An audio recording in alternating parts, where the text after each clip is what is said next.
श्रद्धा murder मामले में अब श्रद्धा की ओर कई सनसनीखेज चैट सामने आई हैं जो आरोपी आफ्ताब की दरिंदगी को बयां कर रही हैं।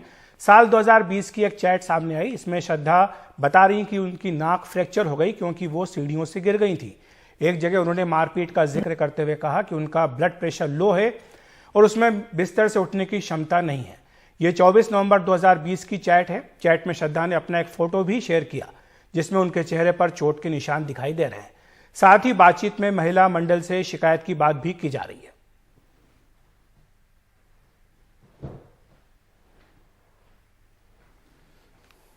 नहीं, जब ऐसा शक लगे कि ये असॉल्ट है, ट्रॉमा है, लेकिन पेशेंट को ऐसे एक्सटर्नल इंजरीज नहीं थे और जब तक पेशेंट हिस्ट्री नहीं देता है कि कुछ असॉल्ट हुआ है तो फिर अननेसेसरी हम ऐसा नहीं करें। नहीं, वैसे साइन नहीं मिला था, किसी ब्लंट ऑब्जेक्ट से वैसे नहीं मिला था। पेशेंट को अर्ली स्पॉन्डिलाइसिस जैसे सिम्टम्स मिले थे जो कि ट्रॉमा के साथ साथ मैंने आपको बताया जैसे चोट या फिर प्रॉपर पोजीशन ना रहने से, पोस्चर सही नहीं रहने से भी कुछ जॉब्स मारपीट एक रीजन हो सकता है। पेशेंट 3 दिन तक एडमिट थी और फिर 4th डे पे हमने उसको डिस्चार्ज किया। 3 तारीख से 6 तारीख तक वो एडमिट थी, 6 तारीख को हमने डिस्चार्ज किया। उसके बाद आपने फॉलोअप के लिए बुलाया? उसके बाद पेशेंट फॉलोअप के लिए नहीं आई।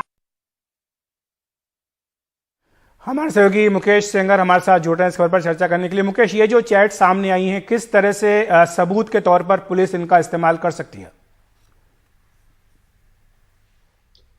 देखिए, श्रद्धा और आफ्ताब की मुलाकात 2019 में हुई थी और 2019 के बाद ये जो चैट है ये 2020 की है। तो 2020 में ही दोनों के झगड़े शुरू हो गए थे। ये दिखाता है क्योंकि जो श्रद्धा है वो अपने कॉल सेंटर के टीम लीडर से बात कर रही है जिसमें वो कह रही कि उसको बुरी तरह मारा गया है, उसके पूरे शरीर पर चोट के निशान हैं, वो बिस्तर पर है, उसको घर वालों की याद आ रही है और वो ये भी कह रही है कि उसको कोई सेफ जगह चाहिए। तो जो टीम लीडर हैं वो कह रहे हैं कि अपने दोस्तों से बात करो। इसके बाद श्रद्धा बोलती है कि सॉरी, जो काम है, जो वर्क है उसमें डिस्टर्ब हुआ है मेरी वजह से। तो जो टीम लीडर हैं वो समझाते हैं। इसके बाद एक और चैट सामने आई है जिसमें श्रद्धा अपने किसी दोस्त से बात कर रही है और कह रही है कि उसकी नाक में फ्रैक्चर हो गया है। हालांकि जब दोस्त पूछता है कि फ्रैक्चर कैसे हुआ है तो वो कहती है कि वो दीवार से टकरा गई है इसलिए फ्रैक्चर हो गया है, जबकि उस वक्त भी आफ्ताब ने श्रद्धा को मारा था जिससे उसकी नाक में फ्रैक्चर हो गया था। तो लगातार ये चैट दिखाती हैं कि किस तरह से 2020 से ही आफ्ताब और श्रद्धा का झगड़ा शुरू हो गया था और वो अक्सर उसकी पिटाई करता था, उसको गाली गलौज करता था और इसका जिक्र उसने अपने पिता से भी किया था।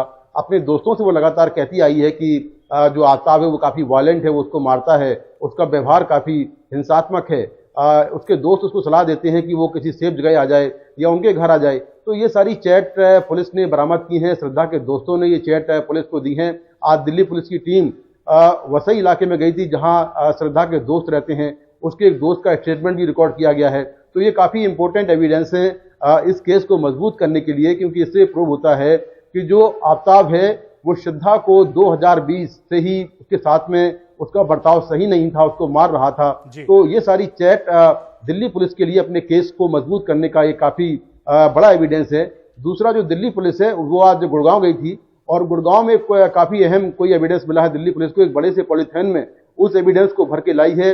हो सकता है कि वो श्रद्धा का सिर हो या आरी हो, कोई ऐसा एविडेंस जरूर मिला है। हालांकि पुलिस ने अब तक खुलासा नहीं किया है कि वो क्या है, लेकिन एक बड़े से पॉलीथीन में उसको भर के लाई है। दिल्ली पुलिस की टीम गुड़गांव में वहां भी गई थी जहां पर आफ्ताब काम करता था। वहां पर उसके साथियों से दिल्ली पुलिस ने उनके स्टेटमेंट को रिकॉर्ड किया है जो काफी अहम है, क्योंकि श्रद्धा की हत्या के बाद 18 मई के बाद भी लगातार वो उसी गुरुग्राम के उसी कॉल सेंटर में काम करता रहा और वहां पर जो उसके दोस्त थे उनका जो बयान है, जो स्टेटमेंट है, वो भी काफी इंपॉर्टेंट होगा इस केस के लिए। तो दिल्ली पुलिस लगातार इस केस में साइंटिफिक टेक्निकल जो इन्वेस्टिगेशन है वो कर रही है। साथ साथ जो फिजिकल एविडेंस है, जो स्टेटमेंट रिकॉर्ड करने हैं, वो सारे भी कलेक्ट किए जा रहे हैं। शुक्रिया आपका मुकेश इस तमाम जानकारी।